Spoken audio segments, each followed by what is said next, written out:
Bun, ngapain sih pengeluaran sampai dirinci banget? Bun, ngapain sih sampai ditolarin pengeluarannya? Ngapain sih kepoin pengeluaran kita? Hayo lo, jangan gosip dulu bunda-bunda. Di sini tuh kita pengen ngebudget, bukan ngegosip. Nah, cara ini memang cara terampuh supaya bunda-bunda bisa tahu uangnya itu lari kemana atau kabur kemana. Ngilmu yuk. Cara mudah mengatur keuangan, menghitung total pengeluaran dalam satu bulan. Nah, siapa di sini yang habis keluarin uang, lalu kita lupain apa yang sudah dikeluarin. Bahkan ada yang ngomong nih ya, yang udah itu uang-uang kita biarin aja keluar. Itu tuh mah sudah bagiannya. Bener itu bagiannya, tapi apa efeknya? Yang ada puyeng kan kalau sudah habis. Lah nanti yang disalahin suami nih, uangnya nggak cukup lah, uangnya ngapain lah gitu ya. Dan suami juga nyalahin kita, lah salahnya mama, ngapain belanja banyak-banyak. Nanti yang disalahin apa lagi? Anak-anak kena juga, lah ngapain? Anak-anak banyak, kan anak banyak itu kan kebutuhannya juga banyak. Lah itu juga semuanya sejalain. Lah kalau salah semua, siapa biang keroknya bun? Maka dari itu di sini kita itu wajib nih ngetahuin berapa jumlah total pengeluaran dalam satu bulan. Kita kudu ngitung dari yang terkecil sampai yang terbesar. Dan di sini aku kategorikan ke beberapa pengeluaran yang biasanya aku keluarkan. Jadi di setiap bulannya aku sendiri, aku itu tiap hari apa yang aku keluarin pasti aku catat di HP, kemudian aku salin di buku kalau sudah sempet nyalin di buku. Nah, kenapa kok disalin di buku? Kan sekarang juga ada aplikasi. Bener. Tapi kebanyakan kalau di aplikasi itu males untuk ngelihatnya, males untuk menulisnya karena kudu ngetik. Abis itu belum lagi kalau HP-nya error atau hang atau ngadat karena kebanyakan game anak gitu ya. Jadi makin mumet, makin males, endingnya malah dihapus. Dan kalau sudah dihapus susah lagi untuk menulis dari awal. Yang ada kita cuma mengingatnya di kepala doang, dan itu menjadi sejarah yang nggak tahu di mana endingnya. Gak mau ya seperti itu ya bun ya. Jadi caranya yang pertama yaitu pengeluaran harian.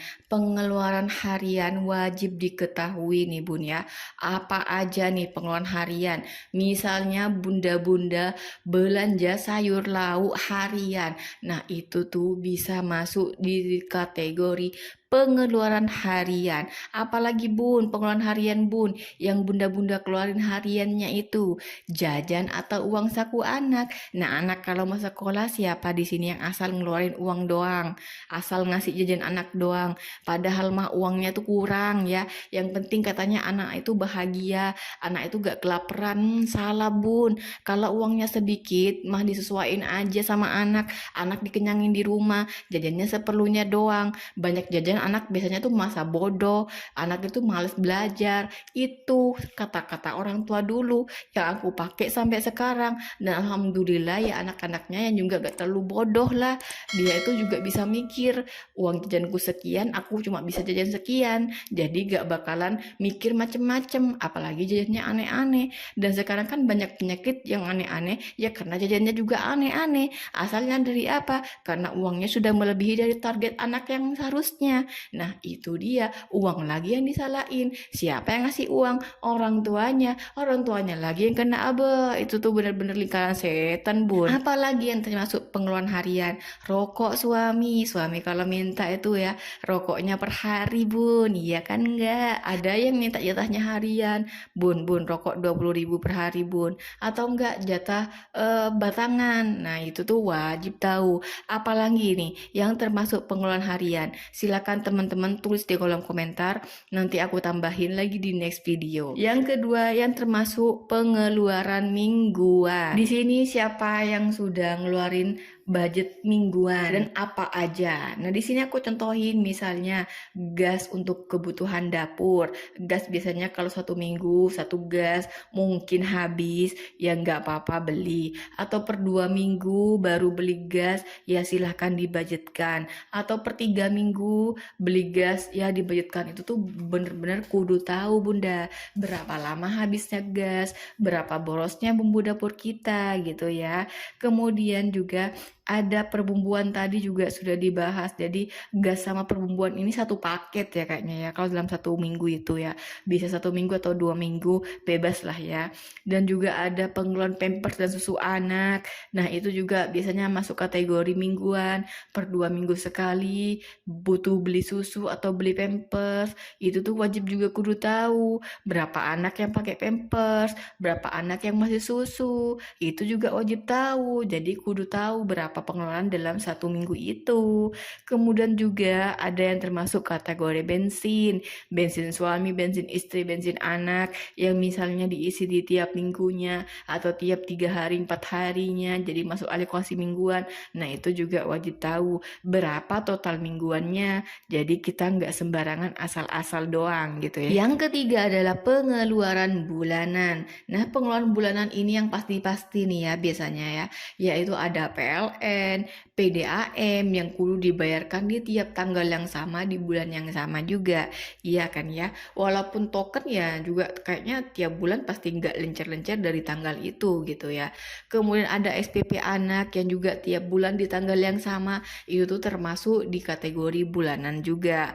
Kalau aku pribadi beras itu termasuk bulanan karena aku tuh belanja beras itu kan langsung yang ukuran 25 kilo. Jadi aku alokasikan beras itu di tiap bulannya sekian gitu. Walaupun aku belinya 2 bulan sekali atau 2,5 bulan sekali, jadi kategori beras itu wajib ada anggarannya di tiap bulannya. Jadi pas ketika beras habis, aku tuh bisa langsung ngeluarin uang untuk beras. Jadi gak bingung uang beras ini kemana gitu ya. Uang beras mau diambil dari mana, uang beras kudu ngutang kemana tuh gak ada pikiran lagi yang kayak gitu. Jadi apa yang kita budgetkan semuanya itu sudah terperinci dan sudah tertata dengan rapi. Dan termasuk juga pengeluaran bulanan yaitu arisan dan cicilan. Nah, siapa di sini yang ada arisannya? Itu juga dimasukin bunda, jangan dilupain. Dan juga cicilan-cicilan yang ada di mana-mana itu juga kudu tahu berapa nominalnya dan berapa tiap tanggalnya yang kudu dibayarin. Jangan sampai ada yang terlewatkan. Nah, untuk teman-teman di rumah, apalagi nih yang termasuk pengeluaran bulanan, tulis di kolom komentar. Nanti aku tambahkan di next video selanjutnya. Yang keempat yaitu pengeluaran tahunan. Tadi tuh sudah kan ya, harian sudah, mingguan sudah, bulanan juga sudah. Sekarang tahunan. Pengeluaran tahunan kayaknya baru denger deh ya. Iya, bagi yang nggak ngerti budgeting, yang males nulis, males ngecatet gitu ya. Tapi kalau yang sudah rajin nyatet, apalagi yang dari nol, dari yang kecil sampai terbesar, itu tuh pasti ada. Oh ini nih yang termasuk tahunan nih, kudu nih disimpenin kayak gini. Nah itu tuh kudu tahu bunda, dan itu tuh bener-bener butuh banget. Jadi pas ketika dibutuhin waktu itu tuh kita gak bingung gitu loh ya. Pengeluaran tahunan yaitu apa yang biasa aku lakuin, yang aku biasa kerjain, yaitu nyimpen untuk perawatan kendaraan. Nah untuk kendaraan di sini misalnya teman-teman ada mobil, ada sepeda motor, apalagi sekarang ya sepeda cas gitu ya. Sepeda cas itu kan juga kalau habis baterai itu kan juga harus ngeganti ya, ngeganti kah atau beli yang baru kah, terserah mau diapain, pokoknya kita itu kudu ada anggaran itu. Nah di sini misalnya untuk perpanjang STNK dan untuk memperpanjang SIM, dan yang paling dilupakan lagi yaitu biaya servis tahunan kendaraan. Nah kalau servis itu biasanya untuk mobil itu rutin tuh ya. Tiap tahun pasti ada aja yang harus diservis. Entah tap oli lah atau gimana lah gitu ya. Dan juga sama kayak sepeda motor. Sepeda motor di tiap tahunnya itu juga ada untuk oli lah, atau ban kempos lah, atau rantainya, atau apa. Nah, itu tuh butuh uang kan. Nah, itu kudu rinci ya Bun ya, berapa nominal yang mau kita simpen untuk perawatan kendaraan ini. Jadi pas ketika ngeluarin itu tuh gampang. Misalnya nih ya, suami datang, bun, waktunya ngeservis si mobil nih Bun, butuh uang. Nah, udah tinggal keluarin aja tabungan tahunan ini ayah, ini untuk mobil, ini ayah, ini untuk motor. Oh iya ayah, ini olinya sudah soyok, tolong diganti ya ayah. Nah, itu kan lebih enak daripada bingung habis itu nyari utang. Lah, itu malah makin bingung lagi nanti endingnya. Yang selanjutnya itu adalah tabungan hari raya. Siapa di sini tabungan hari raya itu masih bingung atau malah nyari utangan ke tetangga dan ke teman-teman karena hari raya bentar lagi, tapi anak suami nggak bisa ganti baju, yang ada kita juga nggak bisa ngapa-ngapain gitu ya kan, bingung. Nah, itu tuh wajib dianggarkan dari sekarang. Kalau bisa setelah hari raya itu tuh langsung ditabungkan berapa nominal yang mau kita tabung. Jadi pas hari raya tuh nggak bingung lagi. Cara ngitungnya gimana? Ya udah hitung aja berapa budget yang diperlukan pada saat kita di waktu hari itu. Misalnya bunda-bunda semua kudu wajib mudik. Nah, biaya mudik itu berapa? Nominalnya berapa? Per anak itu kena berapa? Belum lagi oleh-olehnya kalau mudik. Itu tuh wajib dihitung secara rinci. Nanti habis itu baru deh ketemu per bulannya itu kudu nabung berapa. Nah, itu bisa direncanain. Kemudian untuk kebutuhan Ramadan. Kebutuhan Ramadan itu kan beda banget sama kebutuhan harian kita di bulan-bulan biasanya ya. Karena kita butuh takjil, butuh minuman manis, atau sekedar tambahan penyemangat untuk anak-anak yang puasa.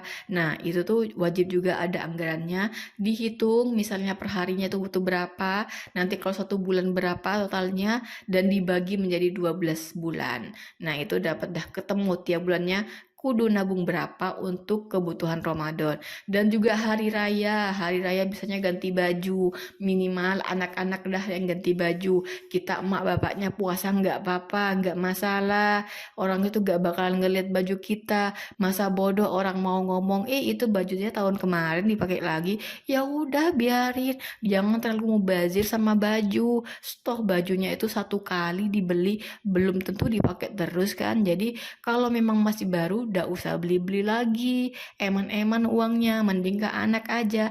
Kalau ke anak dipakainya setahun ini biasanya itu ukurannya sudah kecil, jadi eman kan, mending anak aja yang dibeliin. Orang tuanya biasa aja lah ya. Misalkan ada momen tertentu pengen foto bareng kudu sama-sama, ya nggak masalah lah bersama-sama, tapi ya disesuaikan lagi dengan budgetnya, dan itu juga harus ditabung berapa nominalnya gitu ya. Nah, di situ semuanya harus dirinci secara detail, gak boleh gak ada yang terlewatkan. Nah, gimana misalnya kalau ada tambahan-tambahan? Ya nggak masalah, namanya juga baru belajar. Jadi caranya tetap wajib dicatat. Jadi ketika kita mengevaluasi dengan pemasukan yang ada, kita tuh tahu, oh ini pengeluarannya terlalu besar, oh ini uangnya nggak cukup yang ada, jadi kudu dikecilin, oh ini nggak muat, jadi ini harus dikurangin.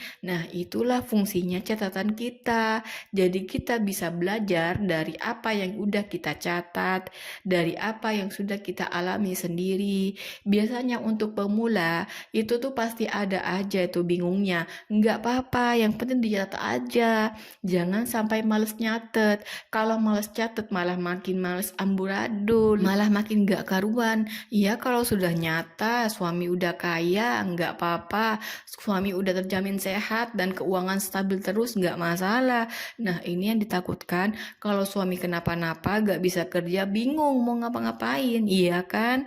Atau malah juga kita yang juga kerja terus habis itu kita sakit, suami sakit, malah makin bingung kan jadinya. Nah, itu lagi. Nah, jadi mulai dari sekarang yuk mulai catat berapa pengeluaran dalam 1 bulan.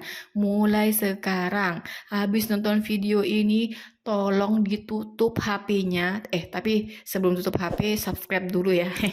Subscribe, komen dulu apa yang wajib kudu ditambahkan. Habis itu baru ditulis. Ambil buku anak dulu, gak apa-apa lah.